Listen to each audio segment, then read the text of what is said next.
Bonjour, bienvenue sur la chaîne Photophile.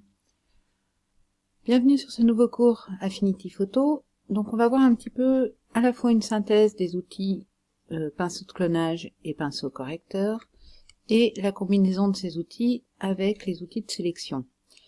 Par exemple, sur une image comme ça, si je souhaite supprimer les barbelés, donc en fait ces deux lignes-là, pour ne laisser que la barrière inférieure, la première chose à faire, c'est de bien regarder si c'est faisable. Pour que ce soit faisable, il faut que vous ayez de la matière, c'est-à-dire que il va falloir, par exemple ici, pour supprimer ce poteau et ces barbelés-là, que vous puissiez utiliser quelque chose pour les remplacer. Donc par exemple là, on pourra utiliser le feuillage de l'arbre, ici on pourra utiliser le sol. Ici, même chose, sur l'église, pareil, on va contrôler qu'on a la possibilité de reproduire les lignes manquantes, par exemple ici. Vous voyez, on va pouvoir utiliser la partie du dessus ou la partie du dessous pour reproduire ces parties-là, le blanc de l'église, les morceaux ici de la fenêtre, qu'on pourra éventuellement, si on n'a pas assez de matière, reprendre avec une source ici, et ainsi de suite. Donc, pensez toujours à bien observer votre image dans un premier temps pour vous assurer déjà que la retouche que vous souhaitez faire est faisable. Là, je ne vais pas faire la retouche en entier parce que ce sera un petit peu long, elle est quand même relativement complexe. On va voir surtout quelle utilisation on fait du tampon, du correcteur et des outils de sélection. Si je démarre ici par la partie sur l'église, là, j'ai pas trop de questions à me poser. Je vais prendre l'outil de clonage. Pour rappel, je maintiens Alt et je fais un cliquer-glisser avec le bouton droit pour définir ma taille. Je maintiens Alt et je clique et je vais reproduire ma ligne, toujours bien dans l'alignement. Donc là, par exemple, je suis un petit peu décalé, donc je vais le refaire. Voilà. Je reproduis déjà les lignes principales, toujours. Ce qui vous permettra d'avoir des retouches qui soient propres, c'est que vous faites déjà les lignes principales et après vous remplissez l'intérieur. Voilà. Ici, même principe, les lignes principales, voyez, et j'utilise la source avec ce qui est en dessous.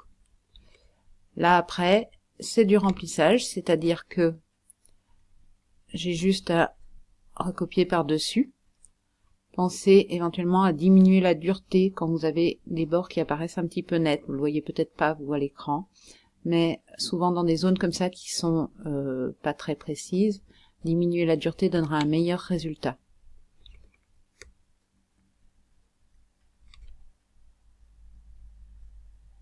Voilà, à chaque fois, vous voyez, j'adapte à la fois la taille de l'outil que je veux utiliser et la source pour avoir le résultat souhaité. Donc, ici, je ferai de la même façon, hein, c'est-à-dire tout au tampon, toutes ces parties-là au tampon. Après, si je prends le cas, donc encore une fois, je fais pas toute la retouche. Si je prends le cas, par exemple, des fils électriques dans le ciel, le meilleur outil, l'outil le plus adapté, va être le pinceau correcteur. Parce qu'au tampon, ça va être compliqué de retrouver exactement le même dégradé, c'est-à-dire que si je fais un essai là au tampon, voilà, ce qui va se produire, c'est ça. C'est-à-dire que la zone, le dégradé que j'ai pris comme source n'est pas identique au dégradé d'arrivée. Donc dans un cas comme ça, en fait, le correcteur va être utile quand vous avez comme ça des dégradés très fins sur les mêmes tonalités. C'est le cas par exemple dans des fils électriques dans le ciel, là les barbelés. C'est le cas aussi souvent sur un visage quand vous souhaitez enlever par exemple des taches de rousseur. Donc là, dans ce cas-là, je prends le pinceau correcteur avec une taille toujours plus large que l'objet à supprimer, de manière à qu'il ne prenne pas en compte la couleur de l'objet à supprimer. Donc là, je vais même encore un peu élargir. Je mets ma source en haut, je l'applique. Voilà, vous voyez, il a de lui-même corrigé le dégradé pour arriver au résultat souhaité. Donc, il faudrait faire ça tout le long. Dernière chose, ici, au bord, quand vous avez des zones comme ça, pour éviter, parce que là, si vous travaillez au correcteur ou au tampon, vous aurez le même souci, c'est-à-dire que vous risquez de déborder, en fait, sur l'église. Donc, dans ces cas-là, vous pouvez utiliser le lasso polygonal. Le lasso polygonal, en fait, ici c'est lasso sélection à main levée. Donc c'est la touche L pour l'activer. Je maintiens majuscule pour faire des tracés qui soient rectilignes. Donc avec à chaque fois des clics. Et je vais comme ça protéger ma zone.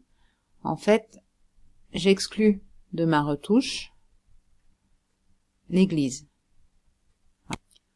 Sur cette sélection, avant d'utiliser le tampon ou le pinceau correcteur, il vaut mieux appliquer un contour progressif pour éviter un effet trop net sur les bords. Donc c'était dans sélection, contour progressif, je vous reporte au cours sur les sélections simples. Là je vais mettre 1 pixel, c'est en général ce que je mets pour des photos qui sont en haute définition. Appliquer. À partir de là, je prends mon outil correcteur, je prends ma source, donc vous voyez très haut dans le ciel en fait, et je vais l'appliquer sur mon fil électrique. Vous voyez que si je désélectionne, voilà, on a un résultat parfait. Ici, je vais finir au tampon cette partie-là, parce que le correcteur va prendre en compte en fait le bord de l'image.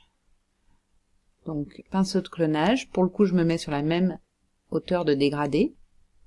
Voilà. Donc, quand vous avez comme ça des zones où la retouche risque d'être compliquée parce que vous êtes en bordure d'un objet à protéger, le plus simple, c'est de faire une sélection, même avec un outil très simple comme le lasso, ça suffit, d'appliquer à cette sélection un contour progressif et ensuite de travailler uniquement à l'intérieur de cette sélection.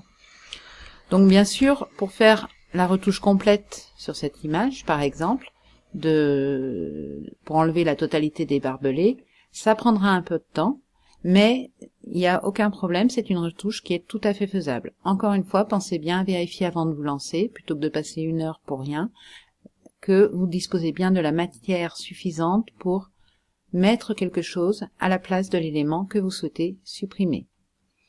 Voilà. Je vous dis à très bientôt pour la suite de ce cours.